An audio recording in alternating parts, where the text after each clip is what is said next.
Pokémon completa 25 anos. O anime que se tornou um verdadeiro fenômeno mundial e que até hoje está em alta será o assunto que iremos comentar agora, aqui no vídeo.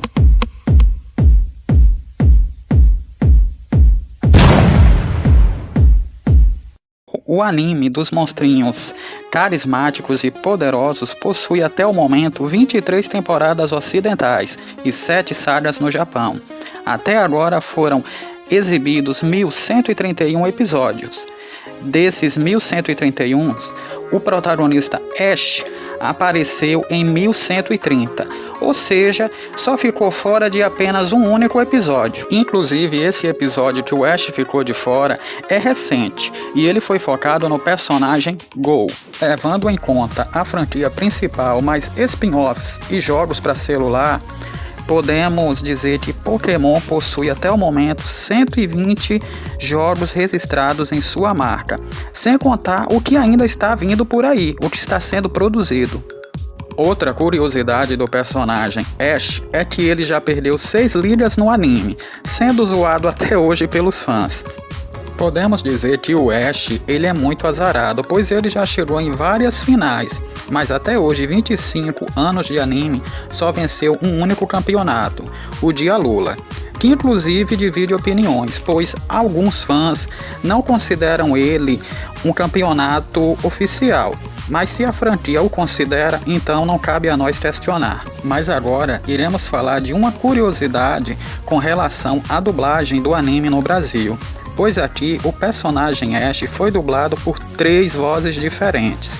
A primeira foi feita pelo dublador Fábio Lucindo, que além de dublar o Ash, ficou muito conhecido por emprestar sua voz para o personagem Kuririn, da saga Dragon Ball Z. Mas, infelizmente, depois de 18 temporadas e mudanças nos estúdios de dublagem, o Fábio, infelizmente, deixou de dublar o personagem Ash, sendo substituído por outro dublador, o Charles Emmanuel, que ficou muito famoso por dar voz ao personagem Ben 10. A mudança causou estranheza e não agradou muita gente. Daí, depois de 4 temporadas, o Charles também foi substituído. E aí, quem assumiu a voz do personagem Ash foi o dublador Matheus PRC, que vale ressaltar que a voz dele lembra muito a voz do Fábio, né? O dublador original do Ash. Na ideia original do anime, o Pikachu não seria o mascote principal, né, da franquia, mas sim o Clefairy. Mas depois de analisar bem a história escrita no roteiro, os produtores chegaram à conclusão que o Pikachu seria a melhor opção, pois seus traços e cores eram mais chamativas, e com isso ele chamaria mais atenção para o anime.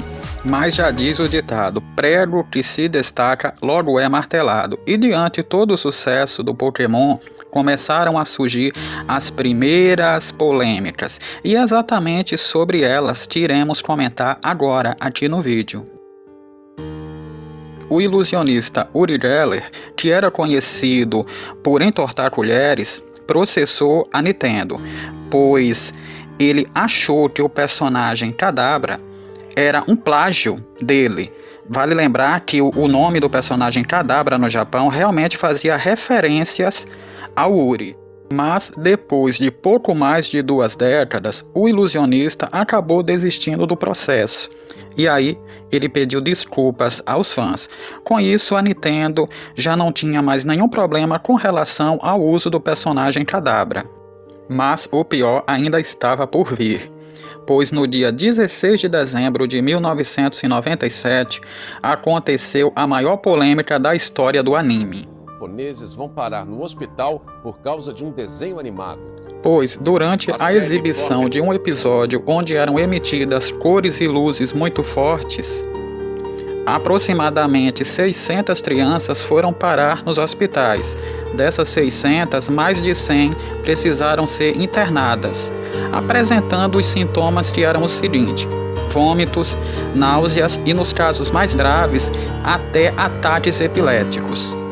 Tudo isso provocado por uma reação neurológica em virtude das luzes e das cores que foram emitidas nesse episódio em especial.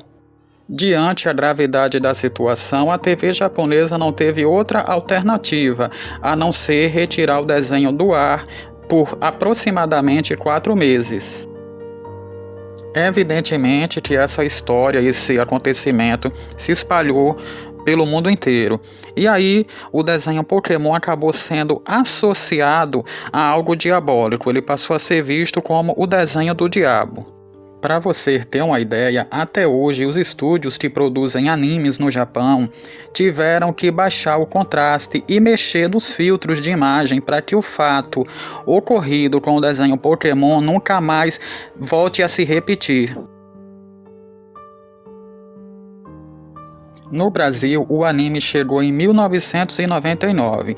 Uma curiosidade, primeiro ele foi oferecido para a Rede Globo, que recusou, pois não queria exibir o anime diante o histórico acontecido, das 600 crianças que foram parar no hospital. A Globo não queria exibir um desenho que as crianças passam mal quando assistem.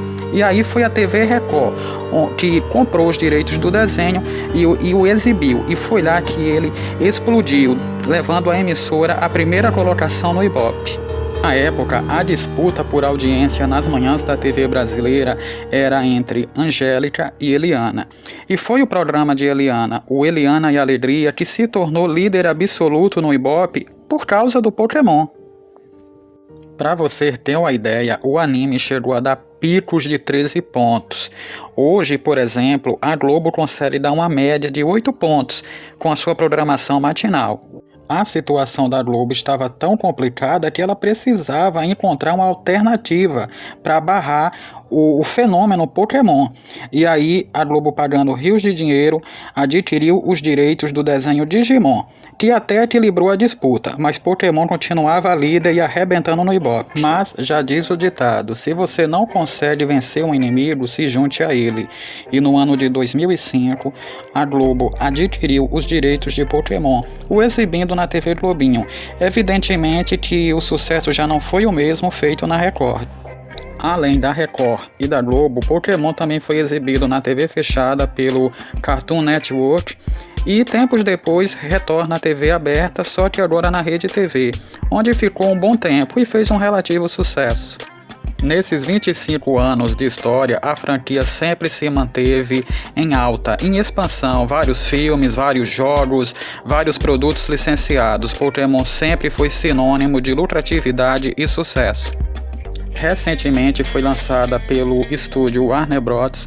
Uma live action intitulada Detetive Pikachu, que obteve uma boa bilheteria, fez um relativo sucesso, tinha um elenco até forte, além do jogo Pokémon GO, que foi uma verdadeira revolução no mundo inteiro, algo que podemos dizer que foi um divisor de águas em jogos mobile. O que o futuro reserva para Pikachu, Ash e seus amigos? Bem, isso vamos descobrir nessa nova história, que começa a ser escrita a partir de agora, os próximos 25 anos e o que mais vir pela frente.